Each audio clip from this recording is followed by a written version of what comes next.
야고보서 3장 1절로부터 12절까지 교독합니다. 내 형제들아, 너희는 선생된 우리가 더 큰 심판을 받을 줄 알고 선생이 많이 되지 말라.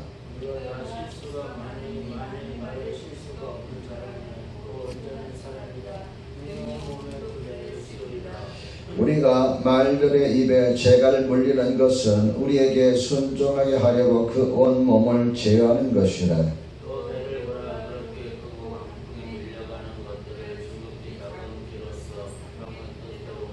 이와 같이 혀도 작은 지체로 돼 큰 것을 자랑하도다. 보라, 얼마나 작은 불이 얼마나 많은 나무를 태우는가.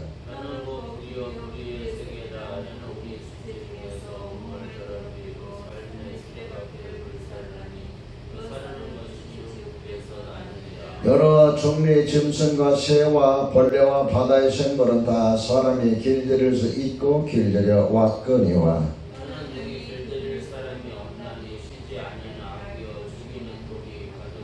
이것으로 우리가 주 아버지를 찬송하고 또 이것으로 하나님의 형상대로 지음받은 사람을 저주하나니.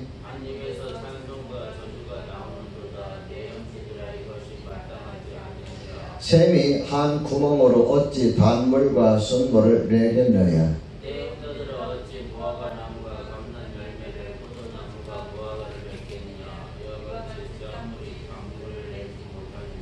아멘. 태풍 바비가 지나가면서 이제 전기줄을 휘잉거리는 소리를 내고 나무도 휘청거리고 그러는데 참 지나갔는지 안 지나갔는지 잘 모르겠습니다. 그 가운데서 오늘 또 하나님 앞에 예배하게 하시는 것을 감사드립니다. 만일 이렇게 IT가 발달하지 못했다면은 어떻게 됐을까요? 비가 많이 쏟아지고 바람이 불고 그러면은 예배가 중단되고 또 나올 수도 없고 그런데 어쨌든 저는 나와서 여러분과 함께 인터넷으로 라이브톡으로 예배할 수 있다는 것만은 얼마나 감사한지 모릅니다. 오늘 집에서 편안하게 계시는 여러분들 지금 태풍이 지나고 있다는 것만 기억하시고 함께 태풍 같은 하나님의 은혜로 이 새벽에 예배를 드리고 또 은혜 가운데 머무르시길 바랍니다. 야고보서 3장 1절 말씀 가운데 1절 말씀을 보면 내 형제들아, 너희는 선생된 우리가 더 큰 심판을 받을 줄 알고 선생이 많이 되지 말라. 선생이 많이 되지 말라. 이런 말씀이 있는데 저는 이 말씀을 보면서 두 가지를 생각해 봤습니다. 한 가지는 왜 선생이 많이 되지 말라고 했을까? 남을 가르치면서 정작 자기는 그리 살지 못하는 것이 더 선생님 같습니다. 우리나라에서도 예전부터 쭉 내려왔던 훌륭한 선생님들은 잘 가르쳤을 뿐만 아니라 그분의 실천하는, 몸소 실천하는 분들이었습니다. 가르칠 뿐만 아니라 몸소 실천하는 분들이었는데 몸소 실천한다는 것이 사실은 쉽지가 않아요. 가르치긴 잘하는데 가르치는 것하고 실제 행동하고 다르기 때문입니다. 제가 예전에 지금은 이제 그분이 어쨌든 물러났지만 뭐라고 하시는 분을 굉장히 제가 존경했는데 대단한 분이다라고 했는데 그분이 하시는 거 보면서 또 한 가지 느끼는 것이 정말 대단한 분이다. 그분이 가르치는 것과 그분이 글 쓰는 것과 그리고 그분이 행동하는 것이 너무나 차이가 나기 때문에 큰 실망을 한 적이 있습니다. 여러 사람이 가르치는 것과 행동하는 것은요, 쉽지가 않습니다. 목회자인 저도 마찬가지예요.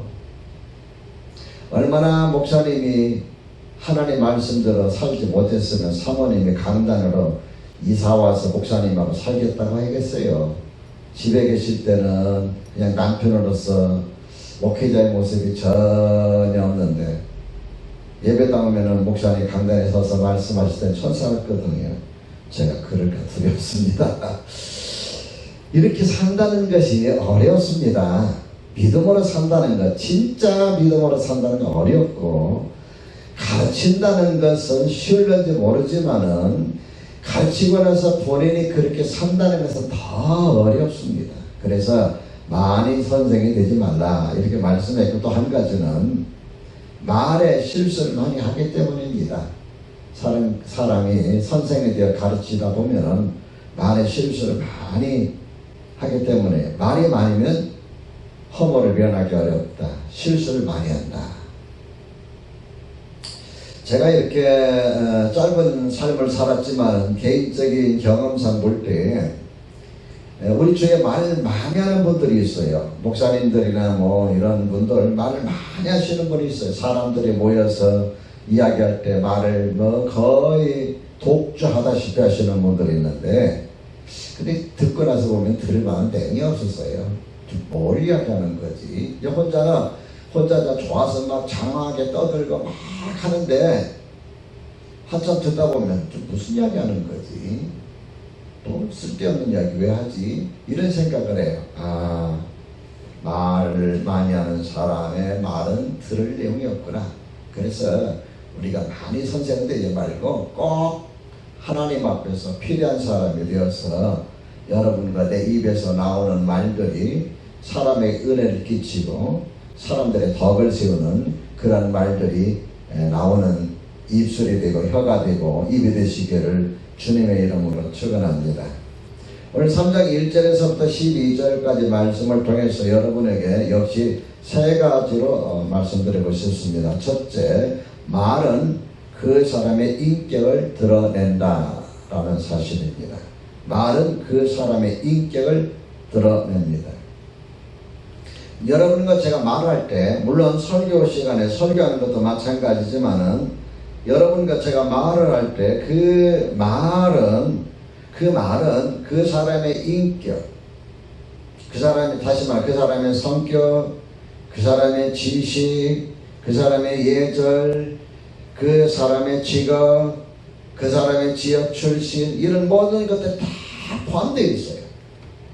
그래서 말이 인격인 이유가 그겁니다. 우리 그 사람의 말을 보면 빨리 하느냐 늦게 하느냐, 억양이 높든가 낮은가, 남이 말하기 전에 튀어나오는가, 이런 거 보면은 이 사람 성격이 어떤가 하는 것을 우리가 느낄 수가 있잖아요.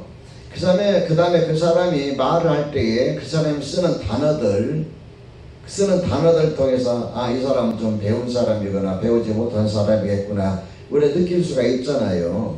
그 사람이 쓰는 말의 끝부분에 뭐 그랬습니다, 저랬습니다, 그래요, 저래요, 이래라 저래라 하는 이 끝부분의 말들을 통해서 그 사람이 얼마나 참 예의가 있는 사람인가 하는 것을 느낄 수가 있어요. 그 다음에 그 사람이 쓰는 단어에 따라서, 억양에 따라서 이 사람 경상도, 이 사람 전라도, 이 사람 경기도, 이 사람 충청도 할 수가 있어요. 나는 충청도 사람입니다 하고 그래요 하는 건 아니잖아요. 나는 전라남도 사람입니다 그런 단계 안 하잖아요. 다 그 속에 다 포함되어 있어요.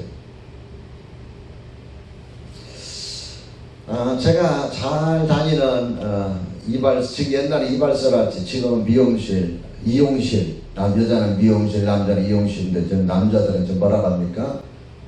요즘 뭐라고 부르는지 모르겠어요. 그냥 다니는데 언젠가 제가 제 머리를 이렇게 깎으시는 분한테 물었어요. 내가 뭐 하는 사람으로 보입니까?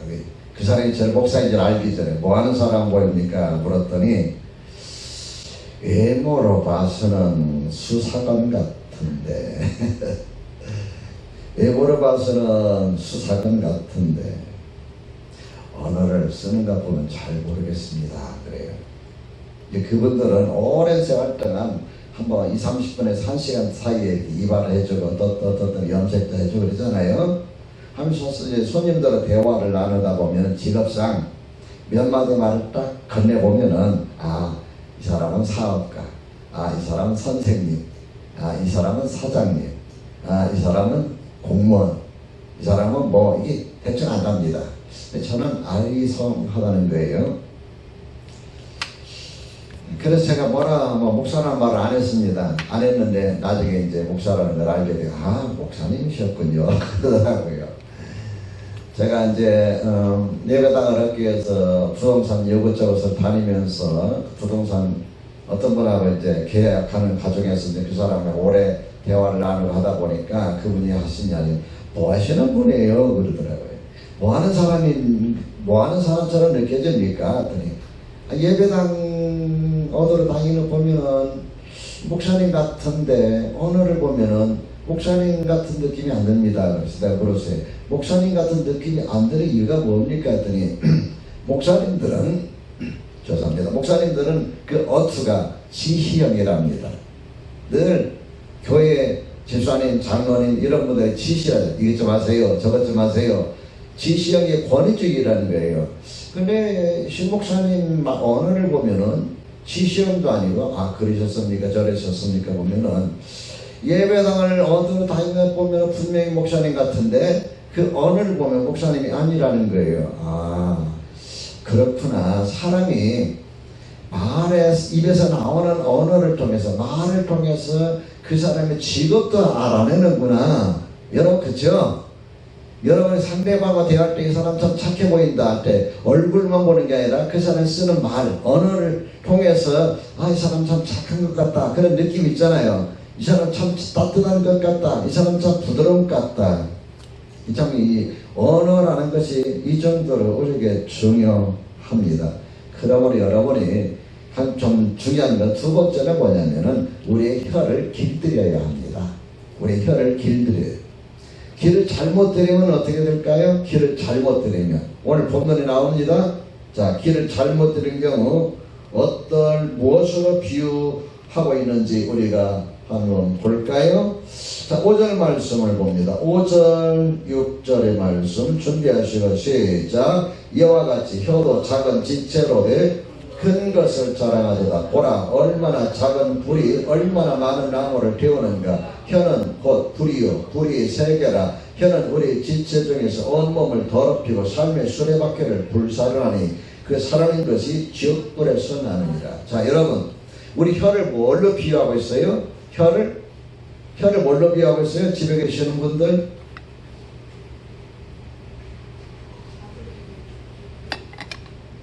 혀를 뭘로 비유하고 있냐면 불로 비유하고 있죠. 불. 자, 불로 비유하면 여러분 가끔 가다 보면 그 산불 납니다. 산불 화재.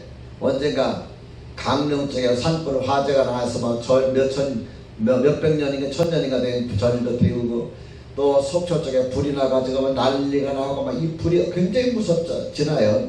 한번 났다 하면은 싹 쓸고 가는데, 속초에서 난 불도 화재 원인이 무엇이냐 뭐 여러 가지로 이렇게 체크를 해봤지만 그 당시에 화재의 원인이 아니라 합선에 의해서, 누전에는 합선에 불이 났을 것이다 추측을 하잖아요. 그 전기줄에서 타닥타닥 하면서 튀는 그 불꽃이 나무에 옮겨붙던 그 불이 바람과 함께 번지기 전에 30시간에 번져가지고, 여러분 그 불이 얼마나 무서우면 화마라고 했겠습니까? 마자를 썼거든요. 화마라고 했겠습니까? 모든 것들 다 태워요. 얼마나 무섭습니까? 그래서 오늘 보내보면 혀는 뭐라고 그러냐면은 6절에 보면은 불이요 불의의 세계라.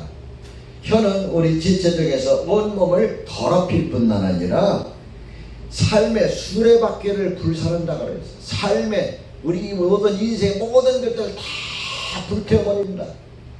그러면서 하는 말이 지옥불에서 나는 것 같다고 그랬어요. 얼마만큼 이 혀가 길들이지 못하면은 그 사람의 삶이 불행하게 되는가. 한 가정도 사실은 행복하고 불행한 것은요, 혀에서 난 말에서 차이가 나옵니다. 혀에서 난 말. 가는 말이 과연 오는 말이 고운데, 여러분 오는 말이 과연 가는 말도 고운 거 아닙니까? 이 가정에서는 여러분 가정이 행복하다 불행하다 지옥 같다 할 때에 그 지옥 같다는 건 어디서 나오느냐 하면은 돈벌이가 없어서 먹을 것이 없어서 지옥 같다는 말 아니에요. 그 사람 입에서 나오는 말이 어떤 말이냐에 따라서 상대방이 그걸 느끼게 되고, 그러다 보면 다투게 되고, 다투다 보면은 정말 지옥 같은 거예요. 언젠가 몇몇 사람이 그 여행을 가서 하룻밤을 지내는데 부부간에 다툼이 일어났어요. 다툼이 일어나는데 남편이 아내한테 뭐라고 하냐면은, 아유, 집안이 정말 지옥 같다 그랬어. 사는 것이 지옥 같다 그랬어. 그러니까 와이프가 얼마나 여러분 충격을 크게 받았겠어요. 내가 젊은 날에 시집 와가지고 시집살이 해가면서 이렇게 지금까지 어렵게 당신을 모르게 뒷바라지하면서 당신을 도우면서 살아왔는데, 아니 지옥 같다고요. 지옥 같다고. 이분이, 이 와이프가 충격을 먹은 거예요. 남편이 지옥 같다고, 사는 게 지옥 같다고, 집안이 지옥 같다고 하니까 막 충격을 먹은 거예요. 나는 그 와이프가 그렇게 화나는 거 처음 봤거든요. 그래가지고 참 여행 가가지고 그날 밤 아주 안 좋았습니다. 여행도 잘 가야 될 것 같아요. 어느 테스트를 하고 가든지 뭘 하고 가든지 어쨌든 간에 이 혀로 만들어진 그 언어가 상대방에게 지옥 같다고 하니까 막 이 충격을 먹어가지고 젊은 날에 시집 와서 고생을 시키더니, 때로는 잠잘 데 없어서 개집에서 웅크리고 잠도 자고 먹을 것이 없어서 막 굶주리고 자다 보니까 뭐 개집에 자다 보니까 쥐가 와서 막 뭐 손을 뜯었다나 뭘 뜯었다나 뭐 이런 이야기들을 해가면서 내가 당신하고 이렇게 어려운 가운데 당신 떠나지 않냐고 살았는데 다른 여자는 다 도망갔는데 나는 당신하고 도망가지 않고 이렇게 사는데 이게 무슨 말이냐 하면서 하는데, 이 말 한마디가 굉장히 중요하구나. 굉장히 중요하구나. 어때요? 여러분도 그렇게 생각이 됩니까? 오늘 말씀을 듣는 여러분의 집이 지옥 같다고 느껴지시면은 어디 원인이 있느냐? 돈벌이에 원인이 있는 게 아니에요. 여러분이 살고 있는 집이 허른 집이냐 좋은 집이냐가 아니에요. 여러분이 살고 있는 그 환경이 정말 대궐 궁궐 같은 것이냐 아니면 초막 같은 것이냐가 아닙니다. 내 영혼이 은총 입어 중한집을 벗고 보니 그 찬송이 있잖아요. 초막이 나드나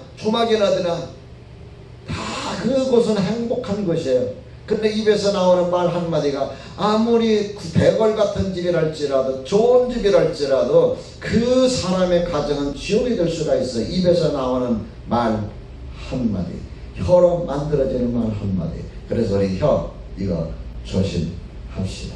길들여야 됩니다. 자, 그 다음에 8절에 혀를 뭐라고 했는지 한번 읽어볼까요? 8절 읽어봅시다. 준비하시고 시작. 혀는 너희 길들일 사람이 없나니 쉬지 아니하는 악이요 죽이는 독이 가득한 것이라. 여러분, 말 함부로 독하게 내뱉는 걸 뭐라냐? 독설이라고 합니다. 독설. 독이 붙여있는 혀, 독이 있는 혀라는 말이에요. 혀설자입니다. 독설. 이 입에서 나오는 말이 잘못하면 독이 되어가지고 상대방에게 충격을 입어요. 언젠가는 정치 지도자 한 사람이, 우리나라 대통령 한 사람이 나는 고등학교밖에 못 나왔는데도 대통령인데 당신은 명문대에 나와가지고 뭐 했느냐는 식으로 이야기할 때에 그 사람이 충격을 입고 한가에 추신자살했어요. 틀린 말은 아니에요. 근데 그 혀에 독이 있는 거예요. 상대방의 폐부를 찌르는 거예요. 얼마나 여러분 무서운 말입니까? 여러분 입에서 나오는 말들 조심해야 됩니다. 저도 이 인간 본능으로 말하면 막 화날 때는 막 화나고 싶은 그 막 입에 하고 싶은 이야기 막 쏟아내고 싶을 때가 있어요. 저도 사람이죠. 천사가 아닙니다. 화가 날 때는 막 기분 나쁠 때는 막 기분 나쁜 이야기를 막 쏟아내고 싶어요. 근데 쏟아내고 싶은데 참다 보니까 입으로 말은 안 나오고 이 얼굴로 나타나는 거예요. 막 화가 나가지고 뭐 이렇게. 여러분 이 입에서 나오는 말들이 독이에요. 부부간에도 말 한마디로 여러분 상처를 주잖아요. 여러분과 저 오늘 혀를 좀 더 길들입시다. 모든 짐승, 실제로 여러 종류의 짐승, 새, 벌레, 바다의 생물 다 사람의 길들일 수 있다고 했어요. 그 큰 코끼리도 사람의 길들이잖아요. 그 무서운 짐승들도 사람의 길들이잖아요. 바다에 살고 있는 고래도 길들이잖아요. 그런데 길들이지 못하는 것, 길들이기 제일 어려운 것이 내 입 안에 붙어 있는 혀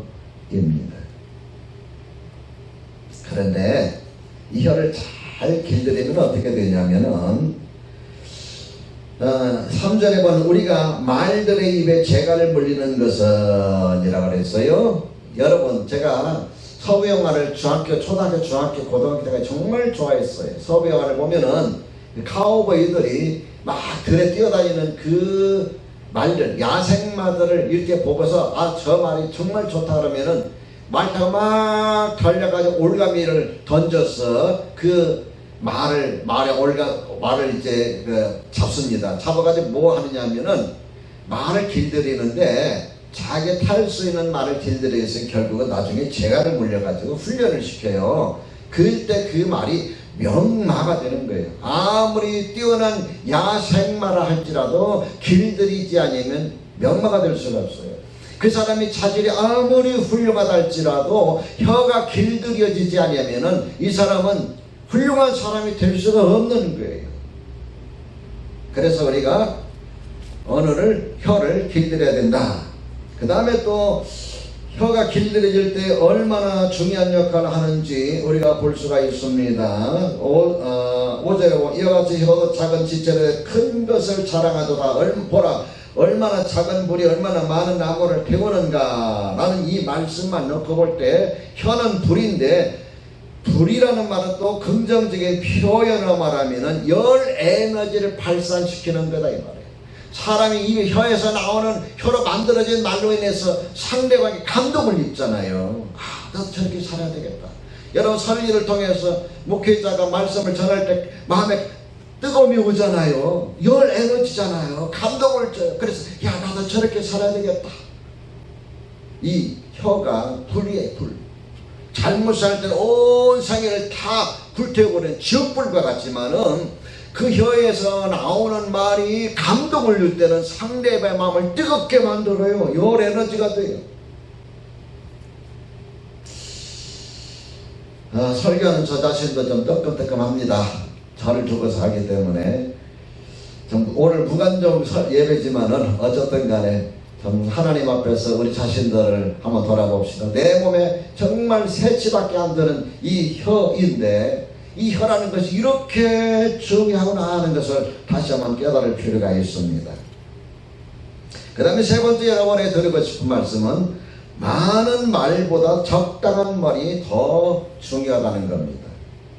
자, 우리 성경을 좀 오늘은 찾아봐야 되겠어요. 잠언 18장 20절에서 21절, 잠언 18장 20절에서 21절 찾으셨으면 아멘을 누르시든지 찾았습니다 쓰시든지 표시해 주시기 바랍니다. 잠언 18장 20절로부터 22절입니다. 찾으셨습니까? 18장 20절. 이제 읽습니다. 시작. 사람은 입에서 나오는 열매로 말미암아 배부르게 되나니 곧 그의 입술에서 나는 것으로 말미암아 만족하게 되느니라. 죽고 사는 것이 혀의 힘에 달렸나니 혀를 쓰기 좋아하는 자는 혀의 열매를 먹으리라. 자, 사람이 입에서 나오는 열매로 말미암아서 배부르게 된다. 어떠한 말을 하냐에 따라서 여러분, 사람이 그 인간관계가 원만해지고 사람과의 관계 속에서 길이 열려지기도 하고, 여러분, 사업하는 사람이 말없이 말도 하지 않으면 사업에 성공할 수 있습니까? 그 입에서 나는 말을 통해서 사람을 설득시키기도 하고 협상하기도 하지 않습니까? 입에서 나오는 열매로 말미암아서 배부른다 그랬어요. 21절에 뭐야? 죽고 사는 것이 혀의 힘에 달렸다 그랬어요. 혀가 얼마나 중요한, 죽고 사는 것도 달려있다. 혀 쓰기 좋아하는 자는 혀 열매를 먹으래. 어떤 말을 하냐에 따라서 좋은 열매를 먹을 수 있고, 어떤 혀를 어떻게 말을 하냐에 따라서 나쁜 열매를 맺을 수가 있습니다. 그래서 여러분이 또 찾아볼 것은 잠언 25장 11절입니다. 제가 좋아하는 말씀인데요. 25장 11절 말씀은 한번 찾아서 읽도록 할까요? 준비하시고 시작. 경우에 합당한 말은 아로새긴 은쟁반의 금사관이라. 여러분, 은으로 만든 쟁반도 귀하지만은 그 쟁반에 올려있는 사관은 무슨 사관이냐면은 금사관을 했어요. 경우에 합당한 말. 경우에 합당한 말이라는 무슨 말이냐 하면은 잠언 15장 23절에 한번 찾아볼까요? 잠언 15장 23절. 제가 한 손으로 이렇게 찾다 보니까 좀 찾는 것이 속도가 느립니다.